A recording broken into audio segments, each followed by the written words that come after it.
Hello, welcome, and thank you for joining us for Zoom into the Void with the Danville Science Center for August 2020, presented by Danakid Associates.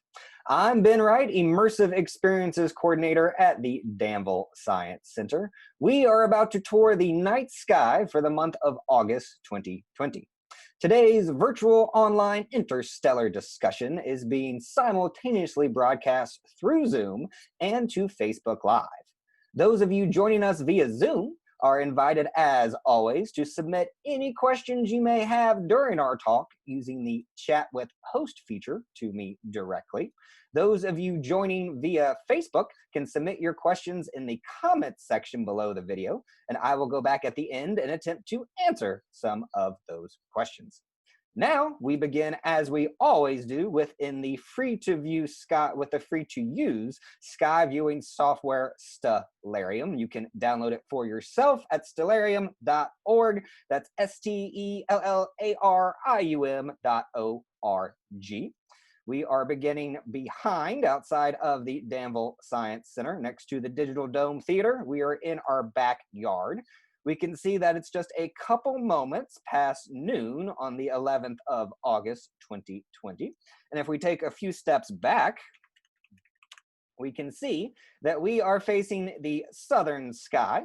To our right is the west, and to the left is the east. Returning our gaze back to the west, we can spot a last quarter moon in the sky at about 51% illumination. When half of the moon is lit, we call it a quarter moon. That's because only one half of the moon ever faces our planet.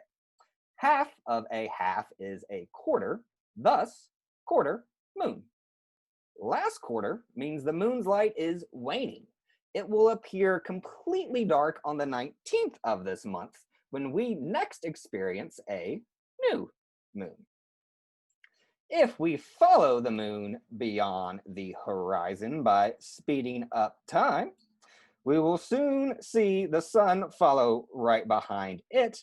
And if we keep our eyes in that same region, we'll see some of the objects that will be lighting up our night sky, including the fourth brightest star in the sky, the red giant Arcturus. Arcturus is part of the constellation Bootes the herdsman, or bear watcher. One legend has it that Bootes was the inventor of the plow, the first person ever to use a plow, which is memorialized to his right within the tail, if we remove this building, of Ursa Major, in an arrangement that we may call the Big Dipper. Some ancients actually saw a plow in this asterism. Not all people at all times interpret the constellations as the same thing. Arcturus and the Big Dipper can actually be used to find some other exciting objects in the night sky. If your eyes can find the bright Arcturus, use them to arc to the right to again find the outline of the Big Dipper.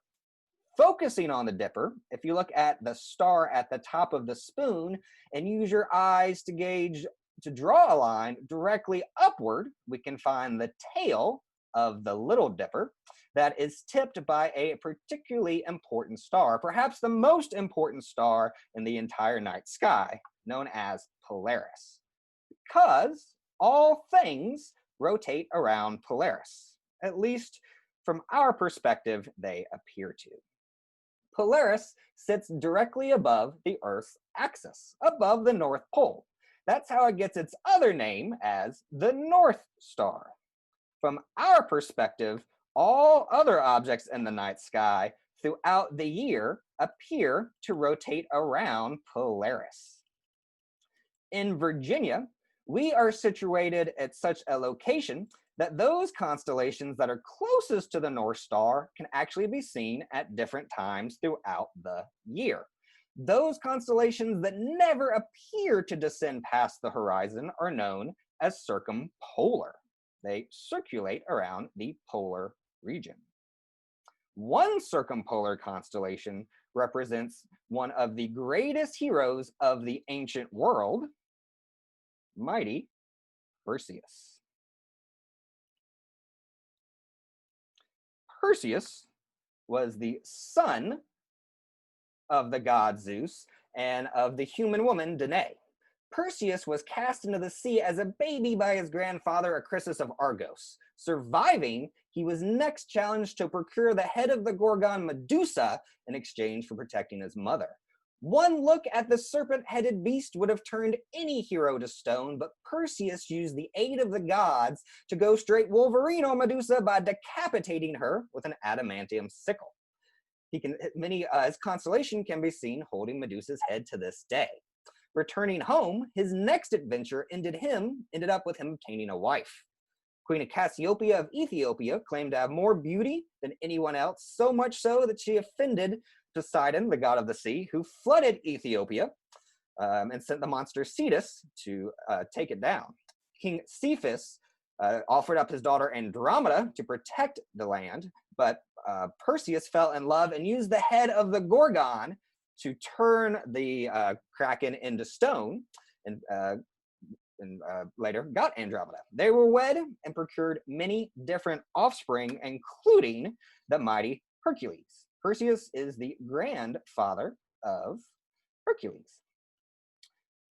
Perseus can be seen in the night sky, joined by his other accolades, Princess Andromeda, Queen Cassiopeia, and King Cephas all join Perseus in the night sky, and low below them is mighty Cetus, the sea monster, ever keeping a watchful eye on them.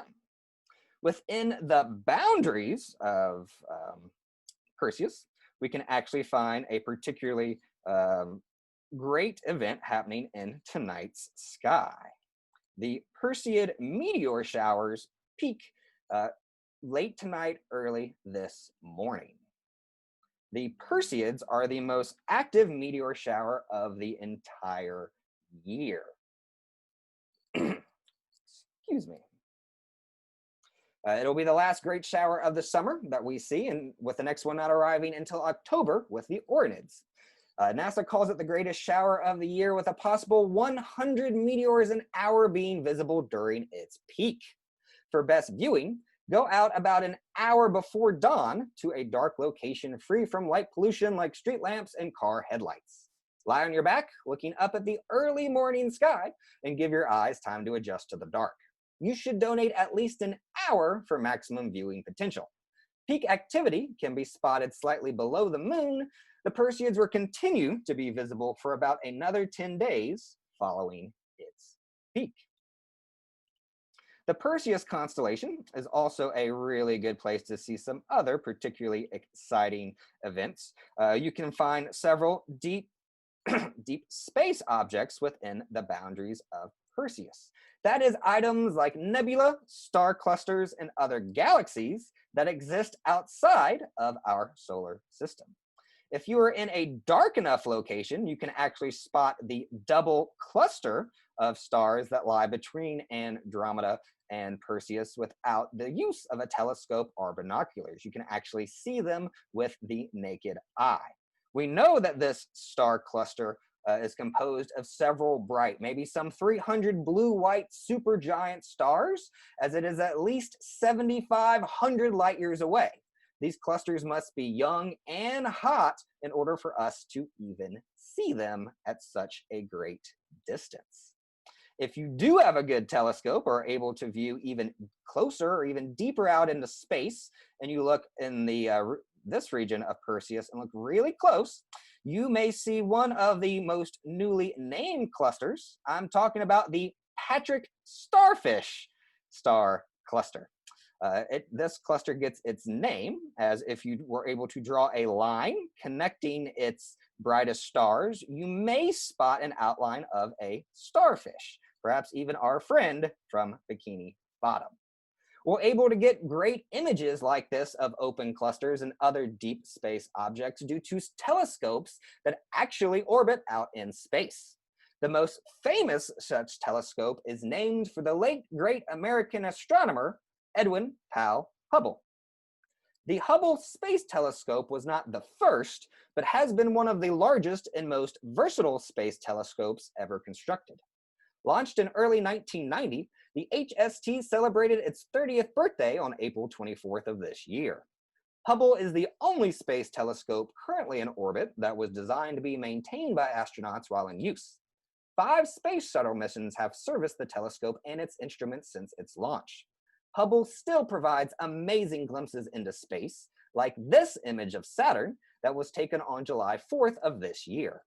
Saturn is 839 million miles from Earth in this picture. The planet's northern hemisphere is also currently experiencing summer. The Hubble Space Telescope is not without its limitations, however. Hubble images space using mainly visible and ultraviolet light. Its successor, the James Webb Space Telescope, will utilize infrared light to view objects hidden within the gas and dust clouds of nebula and other space objects. Hubble revolves around our planet in low Earth orbit at 570 kilometers. James Webb will position itself 1.5 million kilometers away, parked at Lagrange Point 2. At 6.5 meters across, the mirror of the JWST will have a viewing area more than 15 times that of Hubble's mirrors. Because light takes time to travel, the further away an object is, the farther back in time we are looking, at least according to Einstein. James Webb will view light that has been traveling for millennia, allowing us to peek back in time possibly as far back as 250 million years after the Big Bang. Indeed, the main goal of Webb is to view the formation of the very first stars and galaxies. Numerous challenges have resulted in delay of launch for the James Webb Space Telescope. Its next attempt at launch is scheduled for October 31st of 2021. James Webb's launch may be delayed, but ours is not. Now is the time where I launch into an opportunity for some of your questions. See what I did there? We now shift to the interactive portion of our discussion to see some of the items that you have suggested and see if we can pick them up. So our first question comes from Zoom from Andrew. Andrew asks, has Hubble ever been hit with space debris? All 5 missions, our service missions to the Hubble, have been conducted to do things like replace currently non-functioning equipment or to update it to newer equipment. From the 90s up to now, we've advanced our technology quite a bit, and some of the service missions have gone to correct those things. To my knowledge, none have been used to correct any impacts to Hubble, and hopefully that will continue to be the case as long as it continues in orbit. Which brings me to my next question from Sean. Sean asked, will Hubble return to Earth or be left in space? Unfortunately, it costs a lot of money to get things out into space. It also costs a lot of money to get those things back to Earth. That's one of the reasons why the SpaceX launches have been such a big deal as of late, is because some of those crafts can be reused. Hubble, however, when it loses power, loses communication, whatever leads to the ultimate decommissioning of the Hubble Space Telescope, once it is decommissioned, it will be left there in space. Just like the moon rover is still on the moon, and some of the decommissioned robots on Mars are still on Mars. In fact, this is a bit of a problem for space exploration, particularly with things like satellites. When a satellite is decommissioned, no longer funded, it stays in orbit around the planet. In some cases, the Earth's gravity will pull it back towards the planet, and that satellite will burn up in our atmosphere. At other times, the satellite will rocket out into space and sort of wander. But the vast majority of objects stay in what's called low Earth orbit. In fact, right now, there are some 15,000 pieces of artificial debris orbiting our planet. It's becoming a problem. One day we may not be worrying just about trash here on Earth, but trash that surrounds our planet. Next question we have is, are telescopes owned by any one nation or maintained by others? Earth does own, the United States, NASA did build and does own the Hubble Space Telescope, and that will also be the case with the James Webb Space Telescope. Fortunately, though, space is a pretty diplomatic area. Other nations, like the European Space Agency, have been very kind in assisting us with maintenance on things like Hubble. And they have their own telescopes as well. Cheops and the Herschel Space Observatory are both owned by the ESA. So other nations do have telescopes, but at least the ones we're talking about are owned by NASA. We have a question from Facebook from Heather. Heather asks, how long do years and seasons last on Saturn? Saturn has an orbital period of 29 Earth years. That means it takes 29 years on Earth for Saturn to revolve around the sun, to make one trip around the sun. It takes 29 years. Saturn's only gone around the sun once in my lifetime. In comparison, a day on Saturn only lasts 10 Earth hours. So it spins pretty fast on its axis, but it takes a while to orbit around the sun. Saturn is tilted on its axis, much like Earth is tilted on its axis. Earth's tilt is 23.5 degrees. Saturn's is very similar at 27 degrees. That tilt does give Saturn 4 seasons. Its seasons last roughly 7 years, thus a 29-year period around the sun. Thank you, Heather. And our last question for today's discussion comes from Roy. Roy asks, if we have big telescopes here on Earth, why do we need to launch them into outer space? Good question. That all happens, it's due to our atmosphere. Our atmosphere shapes light a little bit differently. If you've ever looked at an object, but then looked through it through a clear glass, I don't have a glass, but I do have a clear piece of plastic, you'll notice that the object looks a little bit differently when you're looking through that piece of glass. That's because of the way light is warped due to that item.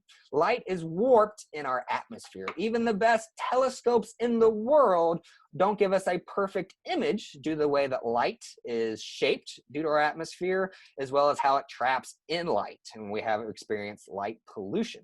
By putting a telescope out in space, we don't have to worry as much about that background noise, and we get better images of items in our own solar system, as well as being able to see items that are far out, those deep space objects we mentioned earlier. One more question. Hannah just popped in and asked, will the Perseid Meteor Shower be visible in upstate South Carolina? Yes, it will be visible in all of the northern hemisphere. Your best bet is to go out about an hour before dawn. I know that's early, about an hour before sunrise. Think about 4:30, 5:30. And again, do a dark spot and let your eyes adjust. The most activity will be within the constellation Perseus, but really it's such a large shower that you can see it pretty much throughout the entire sky. It is not worth missing. We hope that you check it out. Again, we thank you for joining us for today's virtual online interstellar discussion with the Danville Science Center, presented by Danakid Associates. We invite you to again return for next month's Void, the second Tuesday in September. That's September 8th, the day after Labor Day, when we will be exploring some of the exciting night objects that will happen in September, and welcome the oncoming of the fall equinox. Until then, we hope that everyone stays safe, stays happy, and of course, stays curious. Thank you, and have a wonderful day. Bye.